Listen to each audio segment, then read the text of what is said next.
Report अब confirm हो रही है। 12 घंटे पहले इसी वक्त जो मैं अपडेट दे रहा था कि ये हो रहा है और वो हो रहा है और डील की बात हो रही है, वो सब सच था। और मैंने एक अपडेट में आपको बताया था कि मुज्तबा खामनाई से ऊपर कोई नहीं है, फाइनल डिसीजन उनका होगा कि क्या करना है। मुज्तबा खामनाई राजी हो गए हैं। जी हाँ, ईरान के विदेश मंत्री ने खुद कंफर्म किया है और अमेरिका के ऑफिशियल्स को जानकारी दी है कि मुज्तबा खामनाई से, हमारे सुप्रीम लीडर से हमें परमिशन मिल गई है कि अगर अमेरिका बात करना चाहता है तो ठीक है, उससे बात की जाए कि वो क्या चाहता है। देखते हैं आगे जो भी रिजल्ट होगा बातचीत के बाद देखा जाएगा। तो यानी ईरान ने मान लिया है कि परमिशन सुप्रीम लीडर ने दे दी है, क्योंकि सामने से ऐलान किया गया 5 दिन के बातचीत का और 5 दिन तक ईरान के गैस फील्ड, ऑयल फील्ड पर हमला ना करने का। दुश्मन ने सामने से प्रपोजल दिया है तो ईरान के सुप्रीम लीडर ने इजाज़त दे दी है कि बातचीत की जाए। हालांकि दूसरी तरफ ये भी बात कही जा रही है कि अगर अमेरिका, इजराइल ईरान पर हमला जारी रखते हैं तो फिर बातचीत नहीं की जाएगी। बहुत सीधी सीधी बात IRGC कर रही है। ऐसे में अब जब बातचीत होने की संभावनाएं बढ़ रही हैं तो छुछुंदर ज़्यादा उछल रहे हैं। जैसे गल्फ देश, खासकर सऊदी अरब, वो कह रहा है कि अगर हमारे ऊपर हमला किया ईरान ने तो हम अमेरिका के साथ, यानी और भी देश हैं, गल्फ के तमाम देश अमेरिका के साथ मिलकर ईरान पर हमला करेंगे। यही रह गया है, ये भी ट्राई करके देख लो, ये भी भरम निकाल देंगे।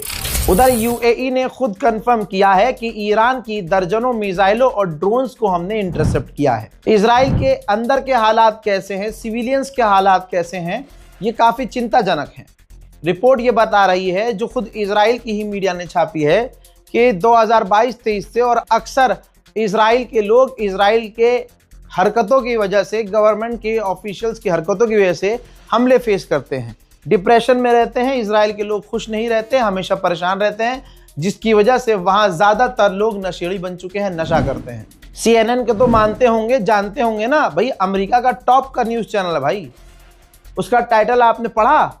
CNN कह रहा है कि अमेरिका के, यानी डोनाल्ड ट्रंप के हाथ से ये जंग पूरी तरह से निकल चुकी है। ईरान जिस तरह से पीट रहा है इजराइल को, अब तो हद हो गई।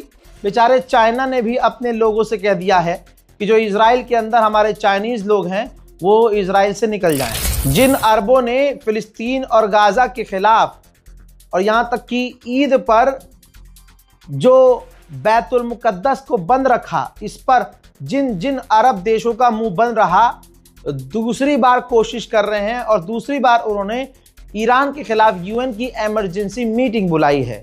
अब जैसे पिछले कई सालों से UN को अमेरिका, इजराइल और ये अरब मुंह पर UN के थूक कर अपनी मनमानी करते आए हैं, ईरान को भी वही करनी चाहिए। मैंने आपको बता दिया कि कल पूरी रात बातचीत के एक तरफ हमले भी जारी थे, तो ये देखिए इस तरह से हमले किए हैं ईरान ने। ईरान हैंड टू हैंड बदला ले रहा है। ईरान के IRGC के जो स्पोक पर्सन शहीद हुए, उनकी तस्वीर मिसाइल पर चिपकाकर इजराइल पर मिसाइल और क्लस्टर बम दागे गए। साउथ कोरिया के विदेश मंत्री ने भी ईरान से भीख मांगी है। फोन पर बात करके कहा है कि स्ट्रेट ऑफ हॉर्मुज उनके लिए खोल दिया जाए। उधर ईरान के डिप्टी पार्लियामेंट स्पीकर का अलग ही मानना है। उन्होंने कहा कि इजराइल और अमेरिका झूठे हैं, अमेरिका धोखेबाज है, इससे बात नहीं करनी चाहिए। ईरान के एनर्जी मिनिस्टर ने कहा है कि 150 से ज़्यादा हमारे पास ईरान के अंदर पावर प्लांट है जहां हम बिजली खुद बनाते हैं, और गल्फ और इजराइल दूसरे से बिजली लेते हैं, उनके पास इतनी पावर नहीं है। तो याद रखा जाए, अगर हमारे पावर ग्रिड को निशाना बनाया जाएगा तो उनका क्या होगा। उधर जो कुर्दिश ग्रुप उठा था ईरान को मिटाने के लिए और ईरान में घुसपैठ करने के लिए अमेरिका और इजराइल के कहने पर, अब उनकी लाल हो गई है बहुत बुरी तरह से। अब भागे भागे फिर रहे हैं और उन्होंने कहा है कि ईरान ने उन पर काफ़ी बड़े हमले किए हैं जिनका अब बहुत नुकसान हो गया है। तो फिर तुम लंका में काहे कूद रहे थे? हजरात, अमेज़न को कौन नहीं जानता, दुनिया की सबसे बड़ी कंपनियों में अमेज़न आता है। उसने कहा है कि बहरीन में हमारा जो स्टोरेज था, डेटा स्टोरेज, वो डिस्टर्ब हुआ है। यानी अमेज़न की भी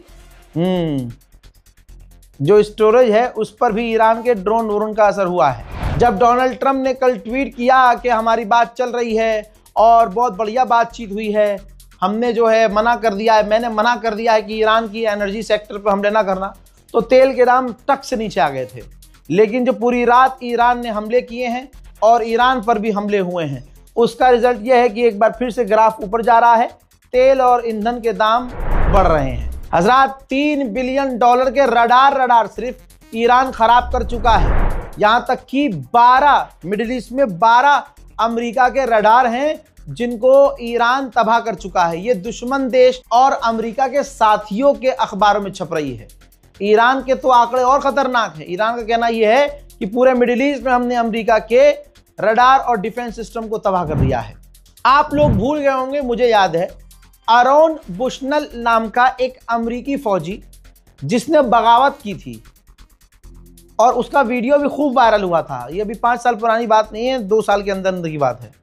और अमेरिका की पोल खुली थी अमेरिका में खड़े होकर, तुम लोग गलत कर रहे हो। और इजराइल की एम्बेसी के बाहर पहुंचा था अमेरिका में, और वहां जाकर इसने सारे भांडे फोड़े कि तुम बच्चों का नरसंहार कर रहे हो, हमारा इस्तेमाल कर रहे हो, और उसके ही कहते हुए अपने आप को आग लगा दी और वो बेचारा शहीद हो गया।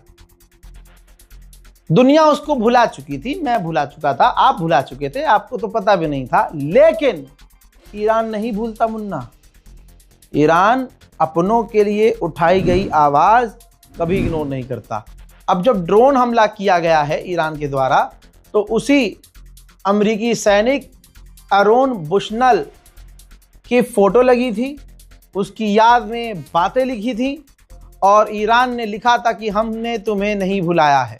और इस ड्रोन को फिर लॉन्च किया था अमेरिकी साइट्स पर।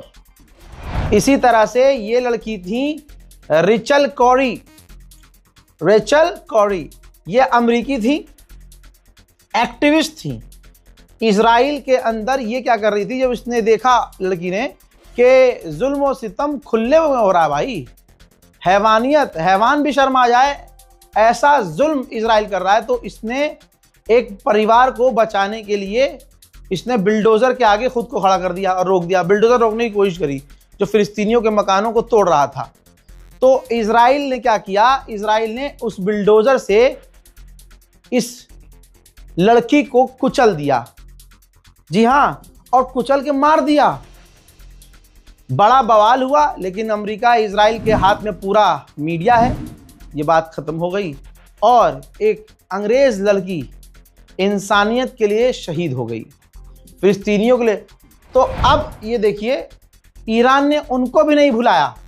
जो ड्रोन अगला लॉन्च किया, लिखा कि फॉर रेचल कॉरी, जिसने हक की आवाज उठाई। उधर ईरान ने कंफर्म किया है कि थोड़ी देर पहले इजराइल का एक ड्रोन हमने तेहरान में मार गिराया है। अब देखिए, बातचीत तो चली रही है, सबसे पहले मैंने बता ही दिया था, अब दिमाग मैंने आपको दिया भी था। सोचिए कि ईरान लगातार पाकिस्तान के प्रधानमंत्री से फोन पे बात कर रहा है। अभी फिर से थोड़ी देर पहले 12 घंटे के अंदर कम से कम 5वीं मर्तबा पाकिस्तान से, यानी पाकिस्तान के प्रधानमंत्री शहबाज शरीफ से ईरान के राष्ट्रपति पेजेश्कियान ने बात की है। इसके बाद ईरान के विदेश मंत्री ने इजिप्ट के विदेश मंत्री से फोन पर बात की है। अमेरिका ने ईरान को मैसेज दिया है कि हम फिलहाल आपके प्रपोजल को रिव्यू कर रहे हैं। यानी ये बात क्लियर हो गई है कि ईरान ने भी अपना प्रपोजल अमेरिका को सौंपा है। ईरान अपने खिलाफ जो कुर्दिश लड़ाके हैं उनको नहीं छोड़ रहा, क्योंकि भाई प्रॉक्सी जो है अमेरिका इजराइल की, वो ज़्यादा उछल रही हैं। तो कुर्द पर जो हमला किया है ईरान ने, देखिए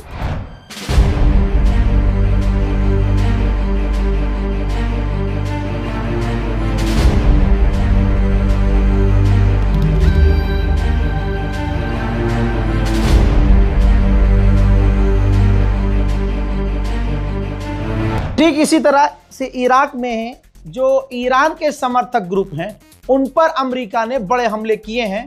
मंजर देख लीजिए।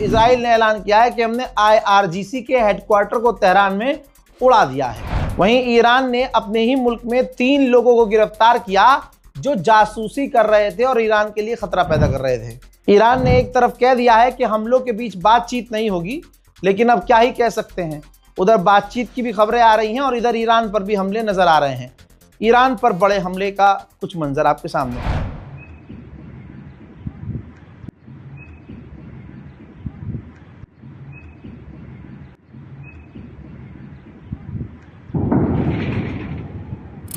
मैं एक और बड़ा सबूत ईरान तक पहुंचाना चाहता हूं।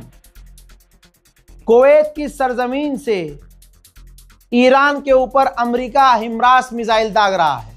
सबूत है, तमाम लोग इस बात को देख लें। और अब ईरान कुवैत की ज़मीन पर हमला करे तो कोई सुअर का बच्चा ये न कहे कि कुवैत और अरब पर जुल्म कर रहा है ईरान। अमेरिका की मिसाइल लॉन्च हो रही है कुवैत की सरजमीन से।